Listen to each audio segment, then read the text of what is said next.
To note is that when you're talking about biotech, people are a lot older, and when you're talking about Gen AI, the panel's a lot younger. First thing to note.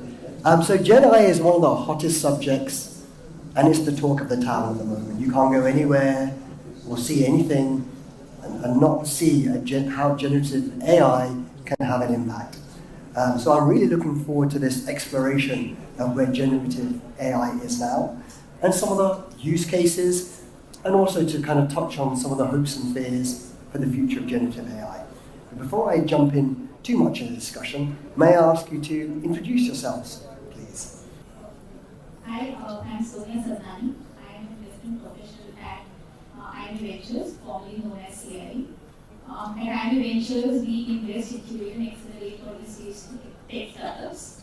Over the last 2.5 decades of journey that we've had in terms of supporting entrepreneurship, we have been fortunate to partner with tremendous high-caliber, great entrepreneurs across India. At IIMA Ventures, I typically look at seed investments to support and build thesis. In terms of the publications that we've done so far, I've co-authored a couple of reports, including digital innovation and mental health, and also digital therapeutics playbook. Currently, I'm leading venture creation initiative at IIMA Ventures, under which we are looking to build ventures in generative AI and healthcare domain. My qualification as a CA and CA. Thank you so much, Sonia. Hi everyone, this is Nivedan Rathi. I run something called Future and AI. The idea is that since the advent of generative AI, especially since ChatGPT was announced, the world has kind of moved beyond that inflection point of exponential change. And once you acknowledge that, you can't not pay attention to it. And when I realized this, I said, I'm going to commit to this space completely in order to make sure that I understand it first, and I also help understand everyone else about how AI works and how it can impact everything worth striving for in the future, as well as what are the risks and what can we do to potentially mitigate them. So we make a lot of content, educational content. We do a lot of expert webinars, a lot of offline meetup sessions where I get a lot of interdisciplinary people, founders, investors, people from academia and so on. And the idea is to build a collaborative platform, educational platform, which will help us propel into the future with greater knowledge and certainty. So far, we've hit 160,000 people who are subscribed across channels to make sense of AI, and we're growing very fast. So thank you so much. Thank you.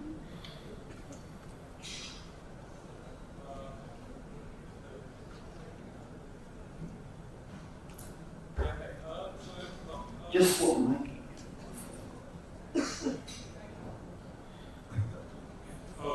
So I am Shubham. I co-founded a company called Scouto. We were into connected car tech. I am actually a hardcore tech guy.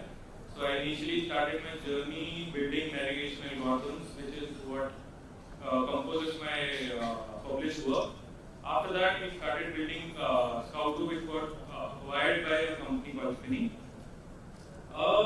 Some of the work which might be relevant is a lot of driver behavior analysis that we did using AI, and we used to do a lot of driver fingerprint.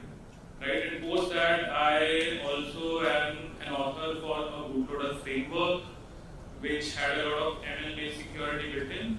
We did a lot of manufacturing work, so we used a lot of AI to automate the entire manufacturing process. I moved from that role and now I'm entering sort of education sector where I'm utilizing, where I see the growth coming in from the usage of Gen AI. So hopefully you guys will see something soon on that end. Thank you. Hey everyone, my name is Hemen and I'm one of the founder of Apex Data Labs. We are one of the first companies to do a dedicated data science work. We are based out of Ahmedabad. We got founded in 2015. So at that time, everybody was going crazy about cryptocurrency, but we were focused more on the direction of AI. I personally have been doing the data science and software work since last 14 years, and companies collectively around 8 years. Some of the companies that we work for include Johnson & Johnson, Bitcoin itself, and Hemen AI. So even Bucket Group is one of our backing partner. So overall, we focus on very high-end algorithmic problems, which are creating a proprietary advantage, but at the same time, we build end-to-end solution, meaning bring that AI to the life. In general, we have done quite a bit of diversity of the various types of AI projects and explored the story, what that's supposed to look like in the servicing industry. The company we are trying to position is, we are trying to become a company which is a go-to choice for AI-related solutions that we may need. Thank you so much. Hi everyone, I'm Akshay Soni. I'm responsible to look after the technology vertical of O2H, where we build softwares. We do have our own internal products, and we also work as a technology partner for a couple of our collaborators. By background, I'm a software engineer. Prior to O2H, I was working with a couple of Indian startups as a tech partner and helping them to create their software platforms. Apart from being a software engineer, I do really have a keen interest in understanding and leveraging the AI and generative AI technology, and that's where I'm working along with my colleagues and Prashant to leverage that and see the niche in biotech and discovery specifically and build something on the top of it so that we can bring some innovation and do some operational efficiency which is in there. So, yeah. Thank you. Now, I studied a course in AI in 1994, and what a journey it's been. So I had an early interest in AI. Now, though, we talk about machine learning, large language models, neural networks, and generative AI. So to a lot of us, the definitions of these different layers of AI can be a bit confusing. So would each of you take a shot at trying to define or explain what generative AI is and maybe how it's different from some of its predecessor terminologies? Who wants to go first? Anyone can go first. So I think I'll keep it very simple and non-technical. What we are looking at now, all the buzz about AI that is happening, is about generative AI specifically. We've had AI for ages. The concept was first introduced in 1950s sometime by, and was deeply, researched by Alan Turing and John McCarthy. Right? These are the people who were the pioneers of it. And 1950s we had the concept. We didn't have the computation abilities. We didn't have the data. So it was all a theory. It was a very nice wishy-washy theory of AI that was out there.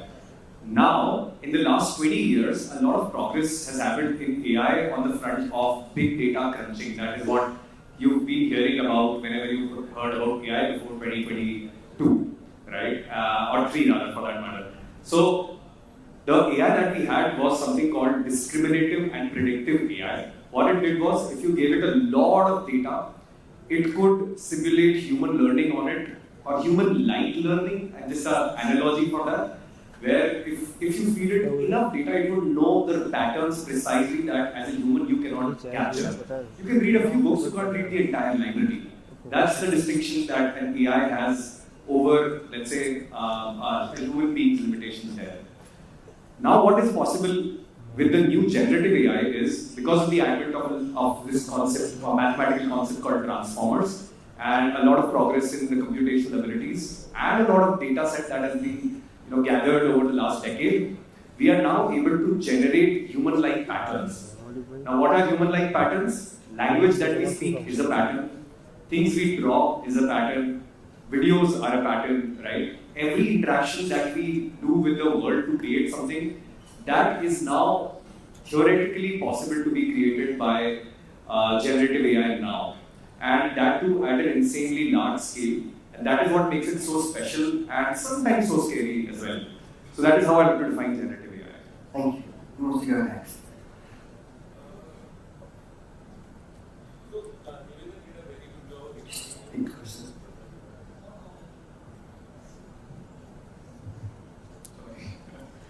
So Nivedan did a very good job at explaining it. So I'll keep it very, very simple, giving you a bit of examples of what generative AI is.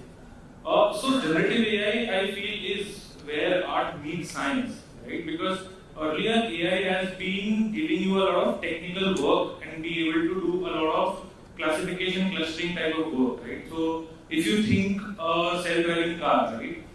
The camera mounted on the car is essentially trying to figure out what the dimension of the road is, where are the lane markers, where is the divider, is there somebody, is there some form of obstacle of a particular shape coming in. So it's trying to figure out certain patterns and it is letting you know what that pattern is. Now generative AI, what it is doing, it is generating stuff for you. So say for example, I think most of us will be aware of something called text to image models, right? So if you say that give me a bird flying in the air, or draw a picture of a conference where people are laughing, right? And this model is going to actually give you an image. It's not figuring out something, it's actually generating stuff for you. And that is where generative AI is a bit different than the conventional modes of what other AI have been able to do.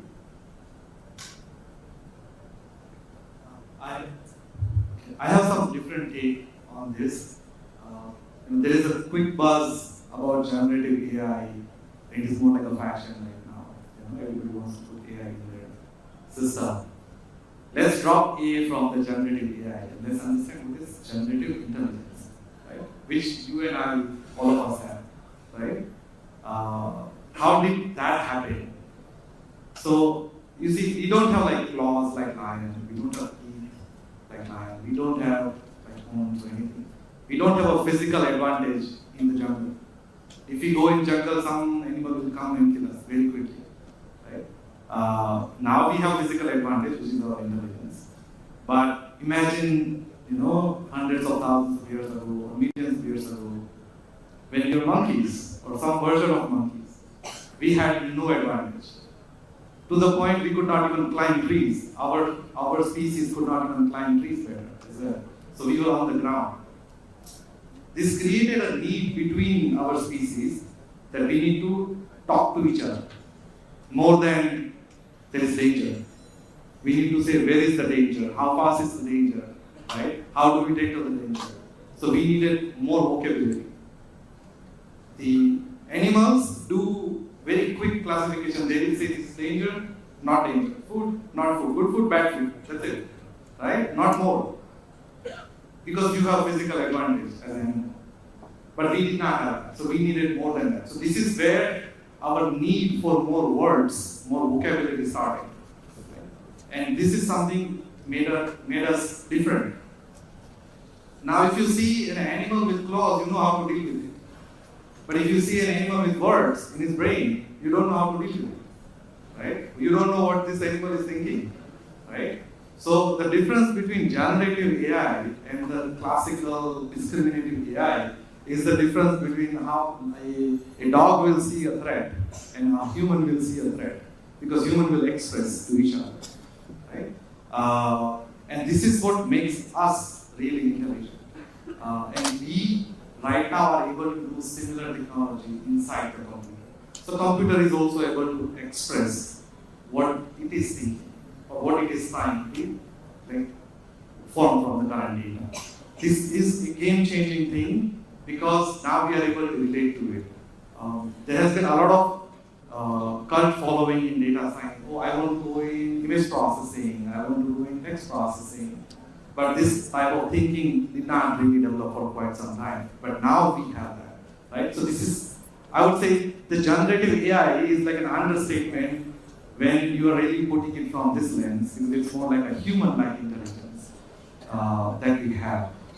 And I would see that this may surpass that, and there will be even a further version of it, which might be possible. But this is my 2 bits on this direction. Thank you. The interesting thing is everyone has their own definition of AI, and each of these definitions are correct in their own way. I'll keep it very brief and a bit layman, not to go in more technicalities. So AI is not a technology. AI is a concept. It's artificial intelligence where we are trying to mimic the human behavior by writing smart programs. And how do you write those smart programs? By using technologies and tools like machine learning, deep learning, and now generative AI. Machine learning and deep learning were the previous trends, so to say, where you put in a lot of data and then you can predict if it is A or B. Now with generative AI, you can also generate the content which is even not there, which you haven't fed into any particular tool. So now you have these capabilities of generating new content. I think it was fairly there, it was less complex than doing ML or deep learning. But we are getting advantage of these generative AI these days because of the accessibility of infrastructure, like Google Cloud, Amazon, and other data centers, and the rate at which they can process the large language models and data. So yeah, that's the definition. I think I should have gone first because it's tough to define generative AI and all, like Akshay said, all these terminologies and definitions hold true.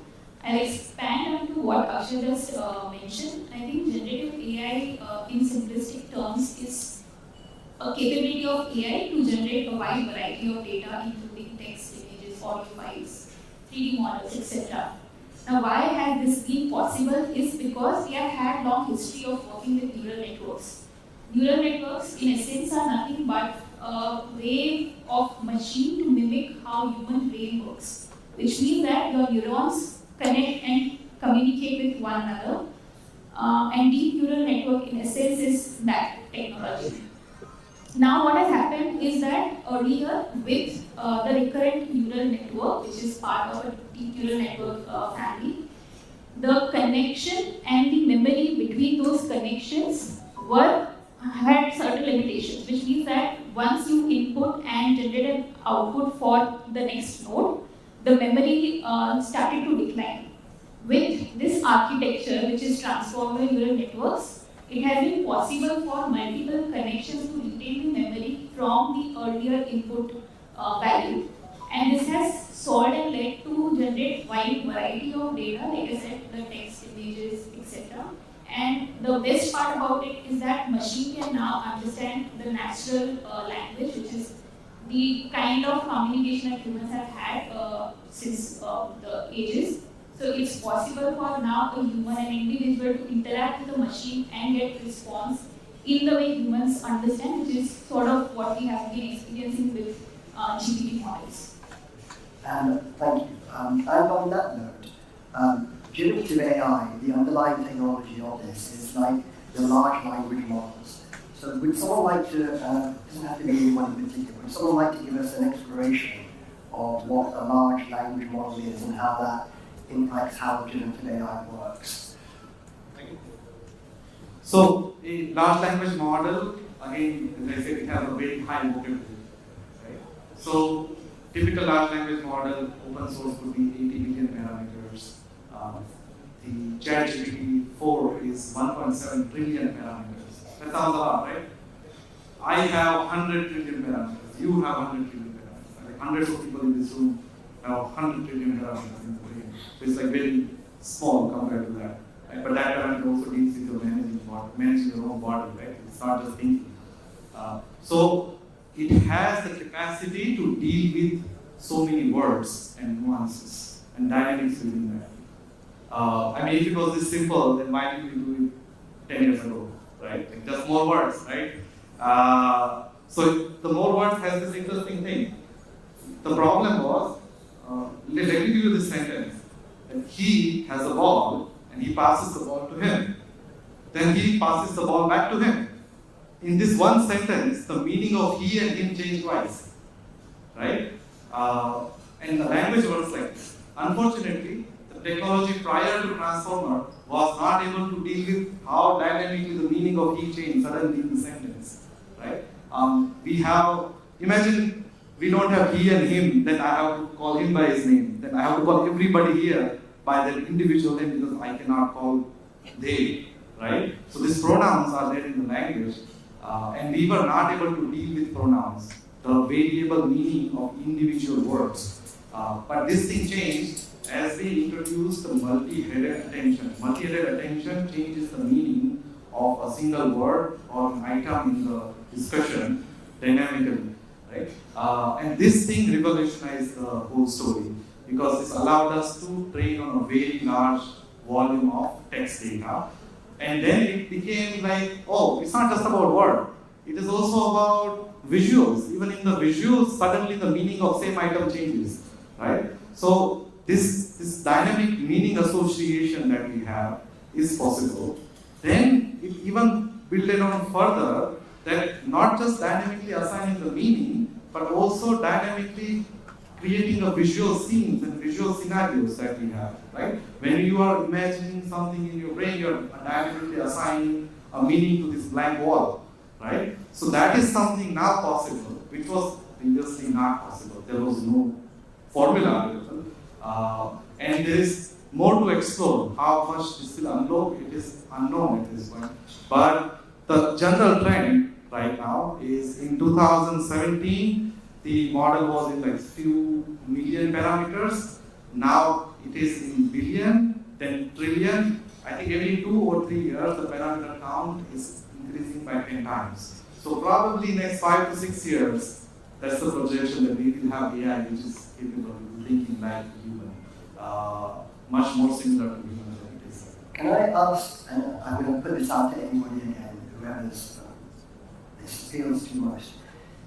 AI was often the domain of techies to code, to sit in front of a computer, to build algorithms, to prepare the data sets. Generative AI, why it's transformative, is the accessibility.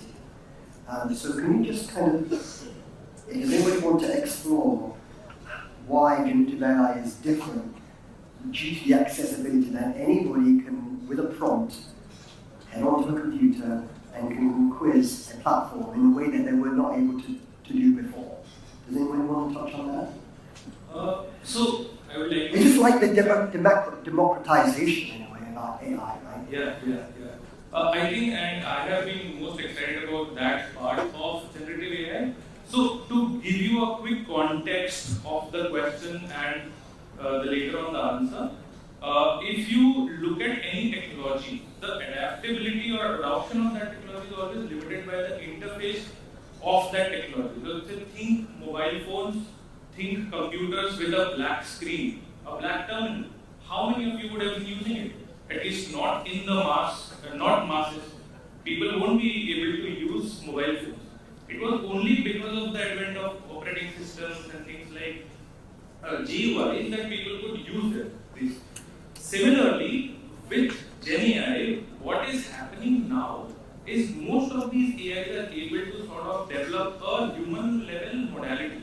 Now, what I mean by that is you are able to now talk to this system in whatever language you want. Say because of regional AIs or regional language AIs. So what this does is now, let's say if you want to tap into the sectors which were not able to utilize certain systems because they could not interact with it, is going away.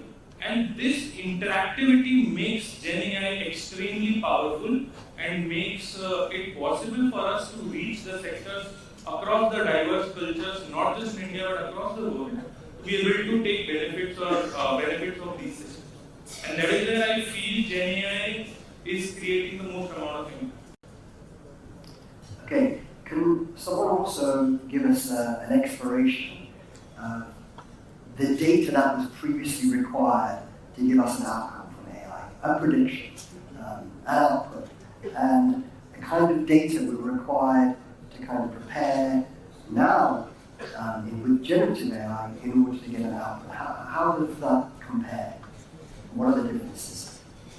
Right, so previously it used to take not just data but time also. It used to take like 6 months to develop a model and millions of records. The concept at that time was called homomorphic data, which means you need to have data which is continuous. You can't have like one sample of one item and another sample of another item. It cannot work like that. You need to have thousands of samples for small variants of one item and so on. And then AI, the path to learning for AI has to be continuous. Now this may sound a little bit vague, but basically 2 samples should have a very minimal difference between each other. So of course, if binary symbols for the continuous cycle. Right? Now we have this new concept which is called few shots learning or zero shot learning. Few shot learning is where the model is already trained. This continuous data is already being provided by other term, which is called the foundation of the model, right? Or foundational model, which already has the continuous data. Now you give it an instruction without having any further training data, it will do a prediction out of it. So that's a zero shot learning, meaning you did not teach anything to it. You just gave it a question and it answer. You said, who is Mark Zuckerberg? Without explaining it, who is Mark Zuckerberg? Yourself. Like, of course, OpenAI did it, but you as the user did not do it. So you can answer. Few shot learning is you teach it that, okay, Mark Zuckerberg is not a Facebook person. He actually sells chai next to this crossroad, right? And then if Mark Zuckerberg is selling chai, then what is Bill Gates doing, right? So then you can actually inference and maybe create a hypothetical example. Oh, Bill Gates is probably selling puffs, right? So this is called the few shot learning. Now in 2 sentences, you are able to customize the model, which can be done in minutes or if not seconds.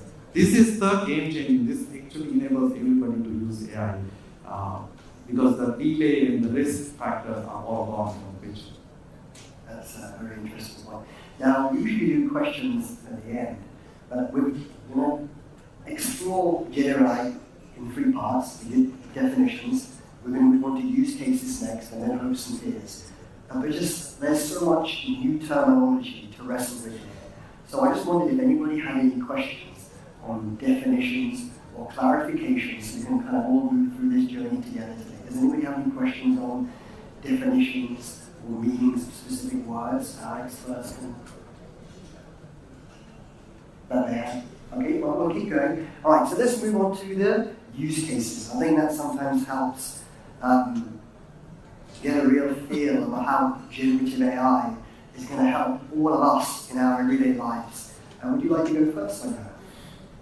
So, one of the use cases that really appeals to us as an organization is the kind of value can be derived by accessing the knowledge base that each of the enterprises in its own capacity would hold. So say for example, you as an organization work with tremendous amount of data. Now this data gets refreshed by different individuals at different times. Now how does one really know that what is the latest version of data and what is the content of the file that you are accessing? And how does one really understand whether or not it is the outdated one or is the latest updated one? So I think generative AI has that capability to access all of the data that an enterprise holds, summarize it, interpret it, and give you a sort of latest, up-to-date insight as to what is the right data point that you're looking for. Now imagine the amount of time and efforts get saved by just leveraging this as a tool. I think there is one startup called Green, raised a couple of millions of dollars, and they have been able to build a Google search-like tool for organizations to adopt and access the data that they have in a very seamless manner. I think that is, from an enterprise use case, a very interesting product that we have seen out there. Nivedan, you've got some really interesting use cases. Video. So there are 2 use cases that I like to talk about. One is the more popular one, which is how people use ChatGPT. I just want to get a sense of if people are using ChatGPT actively here so that I can fine-tune my answer accordingly. But I would love to know if anyone's using ChatGPT very actively. Actively. It's not considered cheating, by the way, if you're using it at work. Okay, so there are a lot of people who yet to use it very actively. And I'm asking this question because I use it day in, day out. Okay, so I am like OpenAI's ideal customer. I'm talking to ChatGPT, I'm talking to it, by the way, not chatting with it anymore. I just press this button and I'm talking to it on audio. It's like a call I'm having with an expert in real time who's precisely dedicated to me 24/7 on any problem I want to ask. So I use ChatGPT. Like people ask ChatGPT, like, "Mera email likh do," right? Why don't you help me come up with, a blog about this? And I think these are very simple use cases. A more generic way to think about ChatGPT, and that is the broad use case I love, is it's your thinking partner. It can amplify your abilities to think in ways you've never done before. The way sometimes all of us have cravings to, kind of find this intellectual equivalent or someone to consult and get a second opinion on, someone to challenge us, or even refine what we're doing. I think that can be done very well with ChatGPT, whether you apply it in personal life. I actually got my medical diagnosis done with ChatGPT 3.5, and it did a pretty decent job being a, whatever late model it is, right? I was surprised by the quality of response and the comprehensiveness it gave me with. You have to, of course, know what to ask it, how to ask it a little bit. That's a little bit of skill, but your thinking and clarity of thinking is the real skill here. Of knowing what you want, of having the clarity of the approach to reach there. I think all of these things matter. So I love it as a thinking companion. I'm using it for planning my business strategy, for hiring a team, for writing content. Of course, this is a popular use case. Then I'm also using it for preparing, a clarity of thought of change for everything that I do. So I'm literally rambling on to ChatGPT saying, this is what I'm thinking. Can you write this down? Can you break it into sections and bullets? So this is a thinking partner is what I love about it. And the rigor that you can do by yourself gets amplified by 10 times if you know how to use it well. Then can I nudge you on to the second one? The second one. Yes. So there's the second use case that I'm very excited about, and I talk to a lot of filmmakers these days in Mumbai. And I took a session for them for some reason. And the idea was this. I came in there, and just to give you this context, I came in there and said, how many people here kind of do not like AI so much? And most people were very skeptical. They raised hand saying, I'm not sure if it's going to take away my job. And I made the absolute counter statement to it. And I said, this is the first time ever in the history of humanity that artists, a large majority of artists, especially the ones who are engaged in complex forms of art like filmmaking, are the biggest winners in this game of AI shaping our future. And why do I believe this? Is because if you look at it, there are two kinds of costs involved in making a successful film. One is the creative labor that goes into it. Second is the, you can call it the distribution and sales and marketing costs that go into it, right? And then you can technically call the third one as logistics and operation, and keeping that aside for now. Now, the distribution aspect was solved significantly by YouTube and the OTTs, because of which now you see so many more TV series coming in, because you don't have a limit of how many channels are out there, and who do you know where to get access to a big platform. The platform is now accessible. You can literally download a video or upload a video on YouTube. You can have a deal negotiated with the OTTs much faster than ever before, which means the distribution became much easier and democratization of selling tickets happened, because of which more artists, more filmmakers, more storytellers could share their stories to the world in visual forms. Are you saying I can make a film? I have made a film already and I have no skills of storytelling. Wonderful. And which platform did you use to do that? I've uploaded a 1-minute short film on YouTube as a proof of concept of how someone like me who's absolutely zero skills, I've never read a fiction book practically.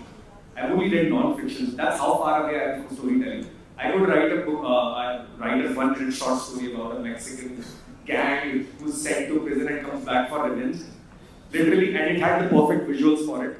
So do you think it would be a hybrid model, how we make films in the future using both generative AI content and manual? So yeah, I'll explain this bit. So distribution is why it was important, because we've already conquered the distribution problem significantly and we've seen the outcomes of it.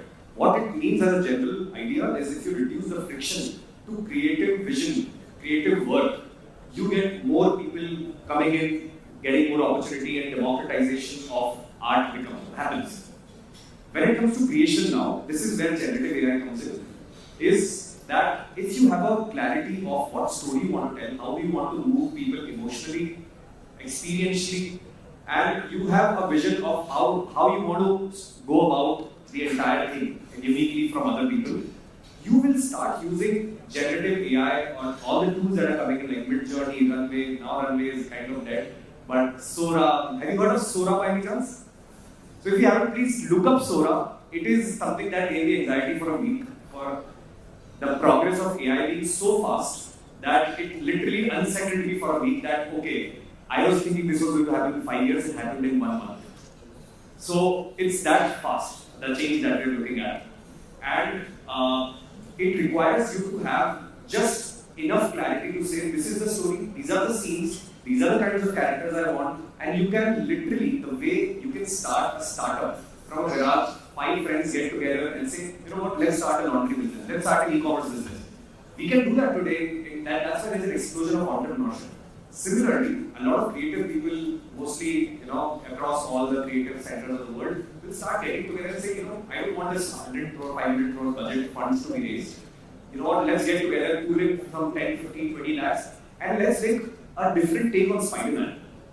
Right? And that is the kind of work you will start seeing in the next 5 years. You will see blockbuster movies coming out which have a major contribution of AI, and they'll be 100 of the costs that we do today. And that's what I'm excited about. Thank you. On the first point of the companion and being there to help you and guide you and balance your ideas, I use that pretty regularly when I'm talking to Gayatri. I have ChatGPT on my companion. She's an advanced, super clever in terms of biology. And whenever she's talking, I put in more signaling pathways, transcription factors, protein-to-protein interaction. While she's talking, I'm typing into ChatGPT to understand what she's talking about. So I use it every day in that respect to kind of understand what Gayatri's talking about. Brilliant. Okay, Akshay, give an example of what we're doing in O2H actually, in a specific use case that we're building right now. Sure. So firstly, talking about the use cases, when Nivedan asked who uses ChatGPT, those people who raised hand, 80% were the tech team members. So that's the live use case there. So it definitely reduces the learning curve, and the team can upskill themselves in a very short span of time. Secondly, as you mentioned that you use ChatGPT while talking to Web3. Using ChatGPT, creating a custom specialized GPT is very easy compared to what we used to do in the era of machine learning, where we used to spend 4 and 6 months to do some specific root analysis and so on. The practical experiences that a few months ago I created own custom ChatGPT for our discovery team, a sort of prototype. It's like, which is expert in organic and medicinal chemistry. It's like having a smart chemist inside the lab whom you can ask any sort of organic chemistry or medicinal chemistry question, and that will answer your question. And that doing just few hours, and it doesn't have to be very technical. Of course, you need to make it advanced. You need to put in a lot of data, and you need to put it in a certain structure. But that's the practical use case. I also developed a platform for a collaborator in drug discovery itself, where they used their past data, and the platform was able to suggest or generate ideas for priming new molecules. So that's a particular niche that we're working on. And also the one that we're doing for Chris, the Gemini. Yeah, So they're going to relate to that. Yeah, so there, when it comes to leveraging the generative AI technology, irrespective of the domain, I think it can accelerate the innovation in all the domains, so to say. And we're working with 2-3 collaborators, 3 products simultaneously, where a couple of my team members are working, where we are helping, we are building a platform which helps the comms and HR department to write and generate the JDs, job descriptions, writing the blogs with a personalized touch, values, vision, and mission of a particular organization, so that the generated content gives a personalized touch of that particular organization. Using like ChatGPT in general purpose is very common, but having that generated content with a personalized touch is something that makes it very unique. Brilliant. Hemen, would you like to give your favorite use case? So, the general analogy for the generative AI or general AI is that AI is the new electricity.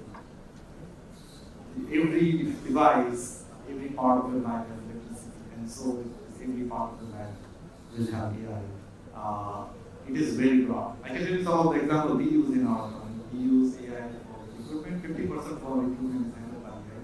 Daily stand-up is handled by AI. Performance management is handled by AI. Any person who has internal dispute is managed by AI. In fact, to the point, I actually have a very non-technical use case which has changed my life is I settle my personal debate with my wife with ChatGPT. How do you do that? Explain. So I put my point, she puts her point. On ChatGPT. On ChatGPT. And you both do it together. No, we could just use one device. One device. You, Yeah. And who is right? you argue on ChatGPT basically right there with the prompts. No, so we say, hey, if so and so is this, and then she says so and so is this, who is right? You know? The AI is trained to say who's right every single time. But we do not say who is male, who is female, right? So that is actually giving ungender biased response. So it's very useful. Thank you for that. I think that's the second use case for me. All right. Shubham? So I think these were really good and helpful use cases. I think most people are going to use this now. But I'll try to give two use cases. One I think is applicable to most of you who are either building some solutions on AI or using it in some way. Right? Gen AI sits very well with any form of AI. So if you look at any form of AI development, what happens is it requires a lot of data. Now there is only a limited amount of data that you can find or collect. But at the end of the day, you want to do a lot of edge cases and bake that into your solution. So Gen AI, what it does is it can help you generate a lot of data with the given data that you've already collected to improve the dynamic range of your training, and that is how we have used it a lot in the algorithm that we built earlier. The other use case is where I am personally putting a lot of time in now is changing how we teach or changing how we deliver education to people using generative AI. So if you look at the availability of knowledge that got solved by the era of internet and a lot of open source initiatives, right? And post that, companies like YouTube, Udemy, a lot of MOOCs, the massive open online courses, they solved for organization and delivery of this education at scale. Now, what is the next evolutionary step is to be able to customize what is being delivered to individuals based on their learning profile and their learning aptitude. So, as we know, each individual is able to relate to or learn better in a different environment when the content is delivered in a particular way, and that is now possible with generative AI, and that is where I see a lot of work going on. This has huge implications for India and the multi-language situation we find like I ourselves in. mentioned that the adaptability of generative AI, right?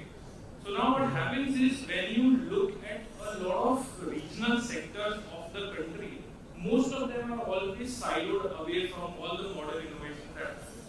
Now, because of all the generative AI, we can actually convert all the content or generate the content in the regional languages, and not only that, we can keep the cultural aspect or values intact while delivering this to these sectors, and that helps us really well in sort of pushing for the mass adoption and being able to tap into these people who could not earlier access this technology.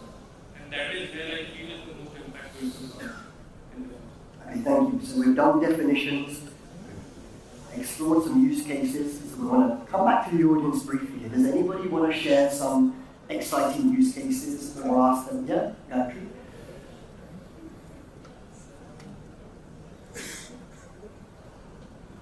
So mine is a three-part question. So it looks fantastic. We're talking about AI. Do I need ChatGPT this time? No, I've never used it so far. I've heard about it. So the first thing is, what are the dangers of AI? The second is, how do you know its predictions are correct? What are your, mechanisms by which you understand that the predictions are logically correct?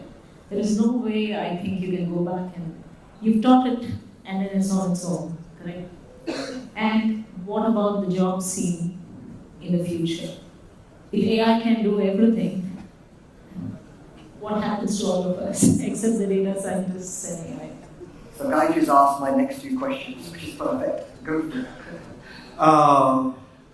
I can tell you the job of data scientist is at higher risk than other jobs. Right? So first let's understand the danger of AI. What is that looking like? The danger of AI is similar to the danger of computer. Like we had. People are like, if a computer does the accounting for 100 people, what will these 100 people will do? What are these 100 people doing right now? You don't know. They do something else, right? But it is more than that. Like the public narrative that we hear is, oh, the technology will be helpful and then we will do something else. But this time, this is slightly different. This time, it is different by the rate at which it is affected. Right? Computer adaptation took years to happen. I think about a month ago, I heard the news that about 700 people lost their job because of AI. Because the company decided to use AI instead of them. Right? The rate at which this is propagating, we also have to adapt to that rate. And this is coming to Shubham's point. That with AI learning more, we need to learn more also.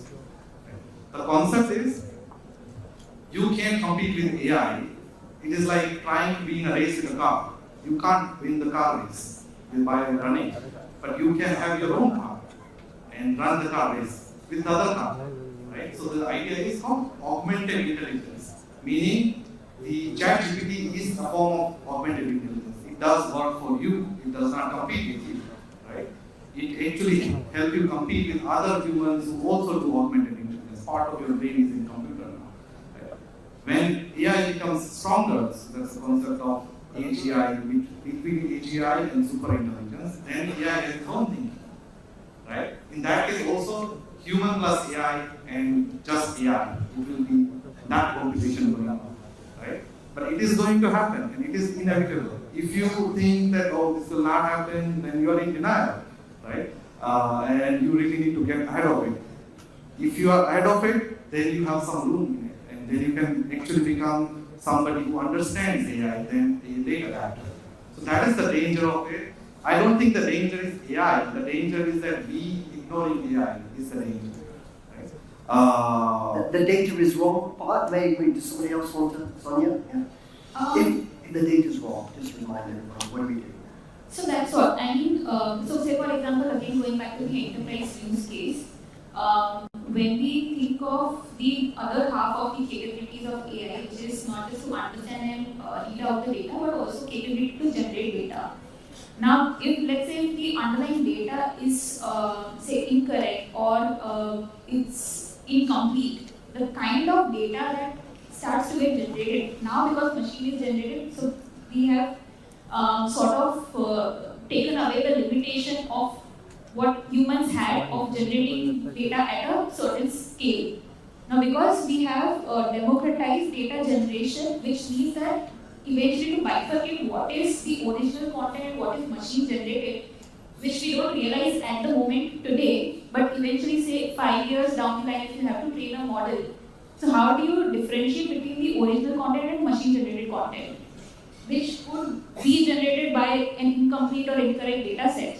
So I think this risk could arise in future, but how we want to manage it today is something that we should be asking ourselves. Nivedan, I want to ask you just on this point, just taking this a little bit further.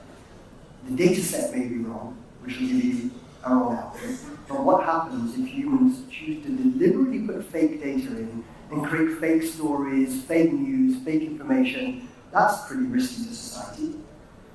Politics is an example. Well, yeah. So, I think let's state out the facts first. We don't know much about AI and how the future is going to be, but we know a lot about our past and how humans have been. Right? So let's start from what we know for sure, and then try to take that as a given and try to predict the future. And I take this as you know, Jeff Bezos once said actually. I quote him for something interesting. Someone asked him, you know, what do you see changing in 10 years? How do you see Amazon going in that direction? And he responded, I don't know where things are going to be in 10 years, but what I do know is that people are always going to want things cheaper, faster, and better. Which sounds like a good thing. So I can now keep approaching with the same principles, even in the future. I don't have to try and predict every single trend necessarily if the fundamentals are right. Coming back to the point of AI, we know that humans have tremendous capability to do good, to do harm, both. It's our intent, it's what we want with it. We do play power games. we do seek control, and that is why, because technology gets better and better over time, the people who are in power, who are in control, they want to have more and more of that. And some countries have already quite a dystopian situation already. I'm not going to name the country, but I think everyone knows. But this is a country who has put in 700 million cameras in public view. There is a social credit scoring, and everything is associated. Even if you're hanging out with someone with low social score, the cameras are able to detect your identity, that person's identity, your score, that person's score, and bring your score down because you're hanging out with them. These are all possibilities which are partially being executed. Your travel can be banned, and so on. So this is a dystopian view, which something like AI only makes faster, better, cheaper. Right? Now we talk about the worst case scenarios here. So we want to also touch upon the other aspect. One is the economic threat, and the other is the existential threat. So this was a dystopian view of things. So if we have a couple of minutes, I would like to talk about economic and existential threats that we talked about. In very simple ways. Good. Yeah. So on the economic front, a good analogy to look at it would be that today the entire system of capitalism is based on the fact that there are humans who do labor, produce goods that are consumed by some other humans, and in that transaction value is generated. Now suddenly, if a lot of production is being done by non-human agents, which is, we are headed towards that future where a lot of production, we don't know how much, that would be naive to claim anything. But if they start doing a lot of production, what happens to the fundamental fabric of our economy, which is based on capitalism? How is the wealth redistributed? And that is where, if it's a new concept to you, everyone should read up about UBI, Universal Basic Income. It's one of the ways to propose to solve for it. Nobody is a fan of it. It's like the best worst solution we have to it. That is the economic side of it. And there is this existential side where it is likely that AI would become more and more intelligent over time, and the pace at which we are, it won't be shocking within 5 years if we have something which is, or 10 years, which is something called super intelligence, which is far more than a human, right? So on a scale of an ant to a bird, to an ape, to a human, imagine a progression. If humans can do so much more than a bird or an ant, what could a much more superior being do in that scenario? And it is where this whole problem of alignment versus capability lies. So there is one aspect is what can AI do? All the things. If you don't give it the trigger, it can't shoot you. That is kind of the way of calling it a capability. You can attach it with APIs on the system in the backend. That is again a capability. So are you giving it capabilities faster than are you taming it to align with what you want for the world? Now the problem with this is that humans cannot agree on what they want. None of us. 5 of us cannot agree on what we really want 10 minutes from now. So alignment fundamentally is a human problem to solve, and it will be always a difficult problem. And until that is solved, training or taming someone far more intelligent than us is like an ant trying to tame a human. We can imagine how difficult or easy it's going to be. So I'm a little worried about these aspects. But I don't want to end on a very dystopian existential note. I also want to remind everyone that with this aided augmented intelligence, if we all have an Einstein in the pocket, and this is how I like to think, kind of wake up and feel optimistic about it, is we all have an Einstein in the pocket, available to you for every query that you have, whether it be in the field of science or art or culture or whatever you want, that's not the point. We talk about someone with extreme mental capabilities, artistic capabilities, all of us have that in the pocket. What all could we do, right? How many more problems could we solve? How many more diseases could we eliminate? This is the question I think is worth asking much more than what can I do to safeguard myself constantly against these imagined threats. None of us know how powerful can it really get. None of us know how bad it can get or good it can get. What we can do best is make it a more personal question of what would I do if Einstein was my best friend and report it to me day in, day out.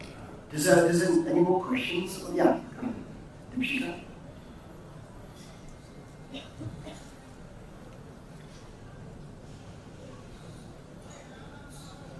So my question is, with the growth of AI, the demand of prompt engineering is quite high now. Like people has already started hiring prompt engineers. So just wanted to understand what what they do, like whether they just ask questions to AI, what their actual job is. So, alright, I'll keep it very brief. So prompt is something like, if ChatGPT is like having a conversation with your friend, prompts are how do you ask questions? And prompt engineering is how well you can structure your questions so that the ChatGPT can understand the context better and then can provide relevant results.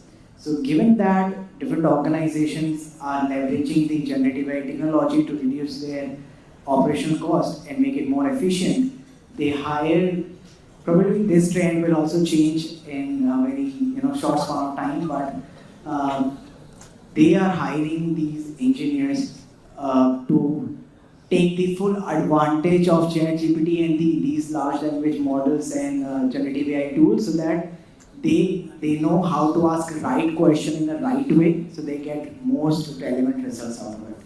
So that's all about prompt engineering. Just tell you one simple thing. What you did right now is essentially prompted us to give you some answer.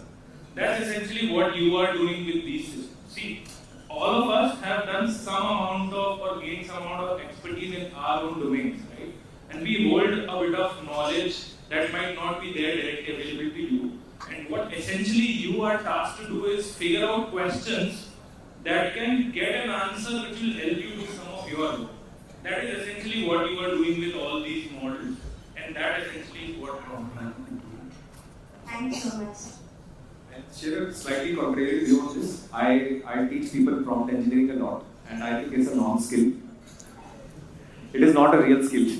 Okay, I think it is the real skill behind it is what matters, which is, do you know what you really want, and do you have clarity on how you want it? That has got nothing to do with interacting with a computer or an AI system. It's still a question within you. So your competence, your experience, your clarity of thought, all of those fundamentals that have been there forever will still remain, and prompt engineering is going to be a layer of refinement on it. You can't refine something which is already garbage. So I think you'll be as good a prompt engineer as good of a thinker you are. There's another question coming in here. Quick question. Yeah. How safe our mobile phones are? Do you think Google, Microsoft, and Apple, they are not fine enough? Someone want to quickly respond to that? Do you think Google, Microsoft, and Apple, they're not spying us using AI? This are Google, Microsoft, and Apple spying on us using AI. For example, when we say, okay, Google, deafening, right? Listening. That means it's deafening as each and every second. Correct me if I'm wrong. I think there is a difference between spying and observing. They are really over-observing, So it is entering your privacy. Over-observing becomes spying when it happens out of consent, right? You know you are being watched. So stop it. You feel to drop your phone. Other quick fire questions or points? Yeah. Rishi. What kind of changes do you think academic institutions need to do to prepare students for tomorrow? So there is a slight silver lining to her question and your question that I want to explain. It's not all lost, right? The AI will come and destroy everything. There is a part which is the private data. The data which you have and nobody else has. The advantage you have over AI is the same advantage you have with the person sitting next to you. Something that you know that person is not, right? But at scale. So I think the domain will go in that direction where businesses will try for having private data. The data which is not publicly available. I can tell you, finance data is private data, healthcare data is private data, legal data is private data. Any sort of dispute data is a private data because you know it and other party do not know it. Right? The dynamics of that is unknown. Right? What is that supposed to be? Was this asked for students specifically? Yeah, his question was more for students, right? That's what I'm trying to say, that businesses are going in that direction, right? Businesses are no longer going in the direction of who knows what, right? Who knows something which is available on the internet, who has that skill. It's more about the privacy. And something on those grounds can be very helpful. But again, the dynamics are Do you want to give a one line on this, Nivedan? Yeah. So I strongly believe that the impact of AI will be, again, double-edged sword on education as well. It's the responsibility of the leaders in whatever capacity, whether it be in an institute or in a business or wherever, to educate themselves extremely in an agile way about what AI is and how should you prepare your organization and people who are dependent on you. I think that's the first step. But after that, once you have a clarity of where, what is the next step for the students in this context, if you ask more for them, I would do one thing is to get back down to the basics, because the specialized knowledge is not going to matter as much as before. I would move towards more generalist knowledge, cross-functional, interdisciplinary knowledge. I might consider myself a generalist, and I'm super excited that in the AI world I get to win. Right? Not because this has happened to be a generalist. I encourage more of that. Experts will have their own space, but for a student who's coming up relatively early in their age, I think going the generalist route is very, very beneficial at this moment, because that keeps the doorways open. It's like a safety mechanism inbuilt into a growth mechanism more. So I'm just going to wrap it up now and just say, in one or two lines. I would like to sort of give my 2 cents on. Yes, your field. All right. So, I think very quickly, I will keep it very, very brief. When you are imparting knowledge, I think what we need to do now as a society is to produce philosophers. That's all. We need people to know what they want and why they want it. As long as they are able to ask these critical questions, there will be tools available to do those things for you. You just need to know what is it that you want and how do you want it, why do you want it. As long as the whys are clear, you're able to think philosophically, your problem is solved. So, and a lot of determination. All right, so we're going to now come to the end. I'm going to give you a chance to come in, actually, all of you. We've just got 1 or 2 lines. If you've got something burning you still want to say, wrap it into that. But what are your hopes and fears? So if you've got any final thoughts or responses from each other and the audience, please roll into your closing thoughts. Sonia, you go first. Hopes and fears. I think I'll take fear first. Fear, in our field of work, we have to evaluate a lot of business proposals, investment proposals.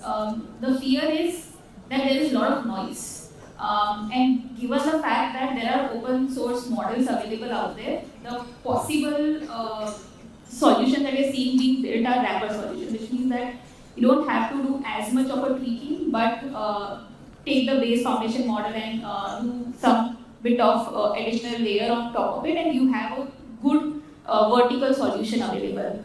But that does not mean that the data that you use to train is the right data, or it does not even require you to train the models with a large amount of data set. It has to be relevant and it has to be sufficient enough to give good outputs. So I think hope is that, given the fact that we are right at, it's still very recent stage of us observing the possibilities of Gen AI, we are on lookout to support more such solutions, but at the same time there's a lot of noise out there that makes us feel that we might end up sort of encountering a lot of unworthy solutions than the worthy ones. Thank you. I'm going to Akshay. Yeah. Talking about fears, I think I'm less worried about the adoption, because as and when people will feel the need, they'll do so. But in coming few years, I think the unethical usage of generative AI, where people mock certain videos or images, and then it may sometimes create a political or national issues. That's one. Secondly, putting AI/generative AI into any responsible position, wherein, let's say, if you talk about law, if you talk about medical, if you talk about finance, if a human is doing that particular job, in the back of their head, they have the sense of fear of losing job or facing the legal consequences of their action. But if you put AI or Gen AI in that particular place, they do not have any sense of fear. So they can do what they feel is right to do, and that might create chaos. Coming to the positive side of generative AI, I think I'm really excited to see how generative AI can accelerate the innovation in different sectors, irrespective whether it is drug discovery, pharma, entertainment, tech, and so on. Thank you. Very briefly, Emily? The fear, I just will give a keyword, you guys can search about it. It's called the technological singularity, which is predicted on 2045. You guys can Google more about it. I don't want to open the can of worms right now. The hope part is, I feel like we will be able to navigate this information space much faster than what we were able to do. AI is the vehicle for us to basically walk around this knowledge graph much faster than we are able to, 10 times, 20 times, 100 times. And this speed will continue to rise. We will still always have a driver's seat for some part of AI. And that is my biggest hope here, the productivity.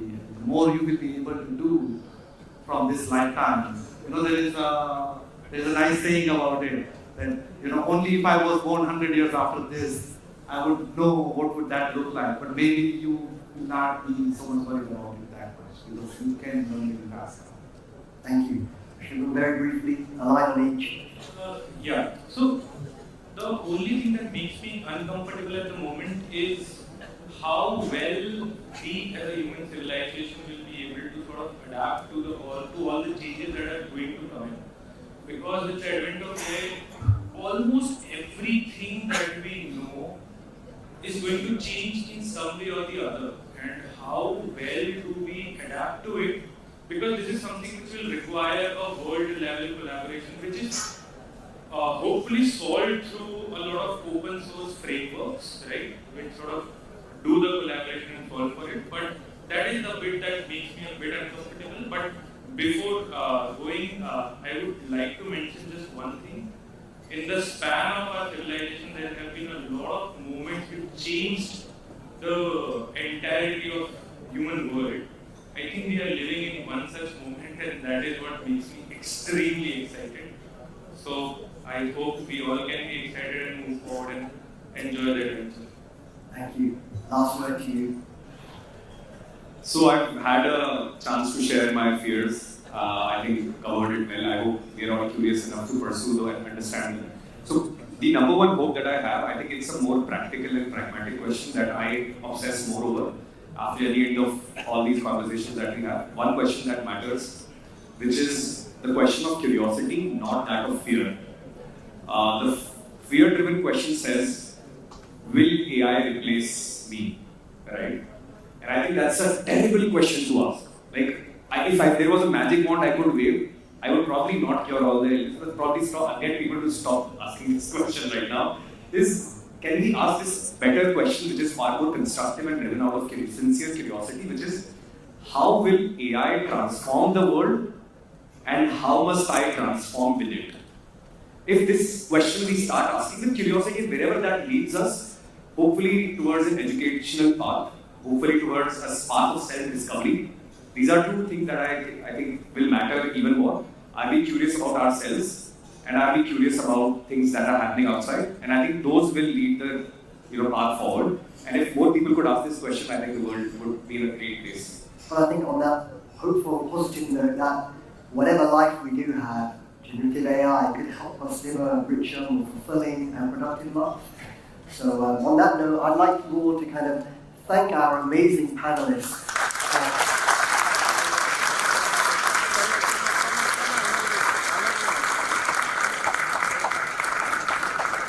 For some incredible insights into a whole new world that's we're just beginning to embark on, really. So we've got half an hour for tea. We'll have you back shortly, and we'll be able to kind of draw a line between education, which is what the next plan is about, and how business, organizations, all of us can help contribute to educating the vast youth of India.